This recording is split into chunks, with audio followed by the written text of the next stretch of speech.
So ngayong araw, naisipan kong palain yung snow dito sa harap ng bahay namin. Kasi masyado nang marami. Pag di kasi pinala to, titigas, mahirap ng palahin. So kaya habang nag-aantay ako dyan sa amo namin kasi mag-grocery kami, pinala ko muna siya. Mahirap nga pala ang kalagayan dito kapag nag-snow, lalo na kapag may snowstorm. Yung pinapala ko, hindi pa yan ganyang karami. Masyado pang marami dyan, aabot pa ng tuhod or bewang ko. Kaya ngayon, sinisipag tayo. Kaya yan, papala-palain na muna natin habang nag-aantay.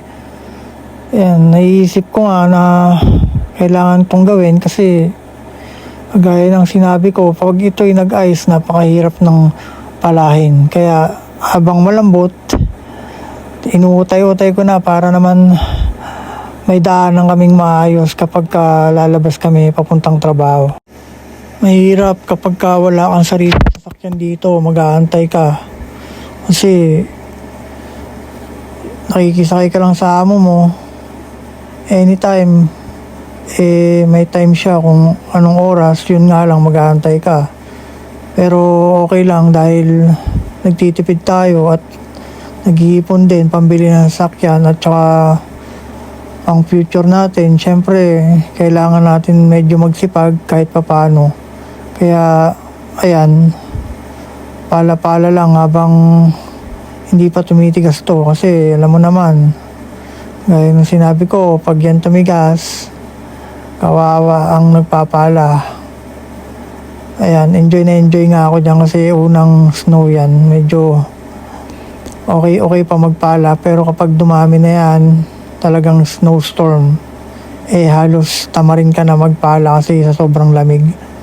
Medyo hindi pa nga humahangin dyan, kaya okay lang na magpala-pala. Yan na, nahulog na nga yung camera ko dyan at medyo dinampot ko na kasi nga nahulog. So ito, so yun guys, ayan ang kalagayan dito. Nakita nyo na yung pwesto namin, napakarami ng snow. Ayan o, 2 weeks from now nung nag-video tayo ganito, wala pa, di ba? Pero ngayon nakita ng dami o, gandun.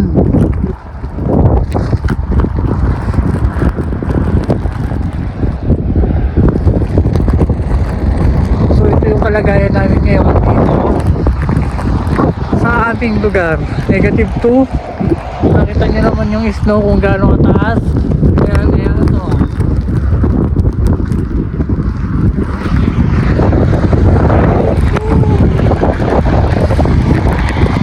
Simula na naman ang winter.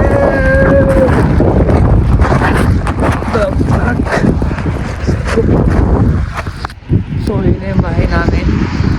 Nakita nyo, puno na naman ng snow. Napala ko na nga pala yan. May daanan kaming maayos. Ayan, ganyan kaganda ang Canada. Sa mga nagtatanong, ganito po kaganda ang Canada. Maraming snow. Sakit sa kamay. Lamig. Nantay namin yung amo namin kasi grocery namin ngayon. So masakit sa kamay yung video kasi so tayo ng gloves na malipis na lang. Lamig. Tagal. Ito yung Canada, yun po yung kalsada. Makikita nyo, may dumadaan pa rin kahit nag-snow. Siyempre kailangan pa rin magtrabaho kahit may snow. So kaya kami nasa labas kasi gantay kami ng sasakyan. Parating na yaman namin, mag-grocery kami.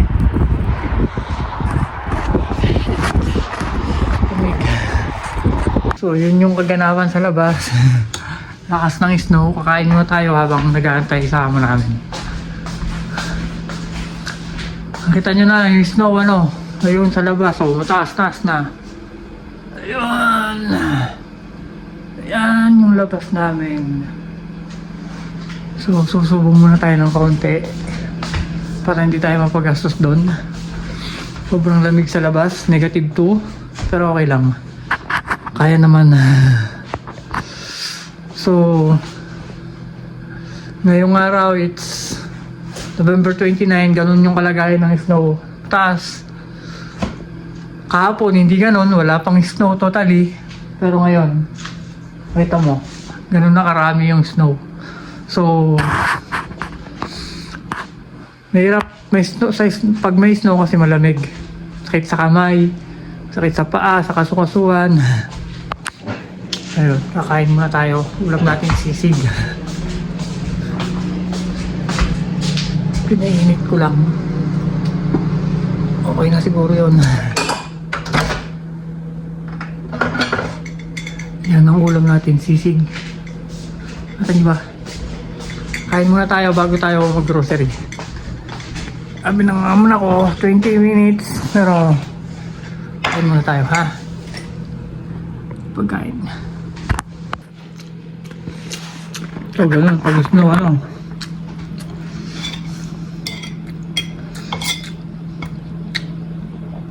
Hirap kumita sa ibang bansa. Ganun yung snow, malamig dito sa Canada. Akala nyo easy money, pero hindi.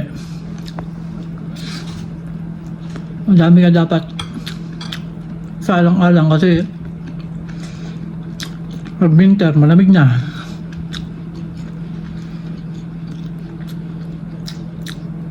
Kailangan mo magsuot ng makapal na jacket, gloves, makapal na medyas, winter boots.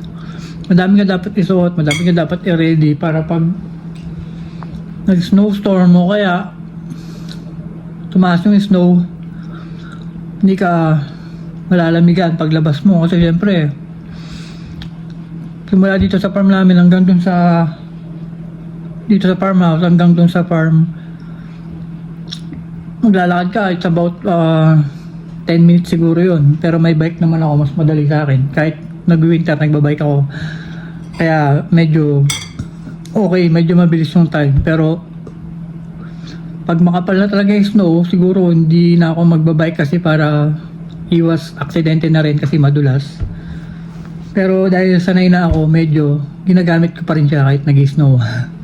Basta mababa lang. Pero pag makapal na, hindi natin gagamitin kasi hindi tayo makakapagpadyak kapag taas na yung snow. Ganun yung kaganapan ngayon dito sa amin. November 29, 2024. Ito yung unang buhos dito sa Owen Sound na ganyang kakapal. Nakita nyo naman kanina, ano? Ganun kakapal. Dito sa Markdale, Owen Sound doon sa pinag-groceryhan namin. Yung pinaka-downtown dito sa amin. It's about 30 minutes. Simula dito sa farmhouse hanggang dito doon sa grocery. Okay, mamaya ko na lang ulit kayo update paglabas namin, ano. Kasi sumubo na ako habang nag-aantay sa amo namin. Pero mamaya, balik to video na ulit tayo. So yun, nag-aantay pa rin tayo hanggang ngayon. Habang nag-aantay tayo, nanonood muna tayo ng TV 24 oras.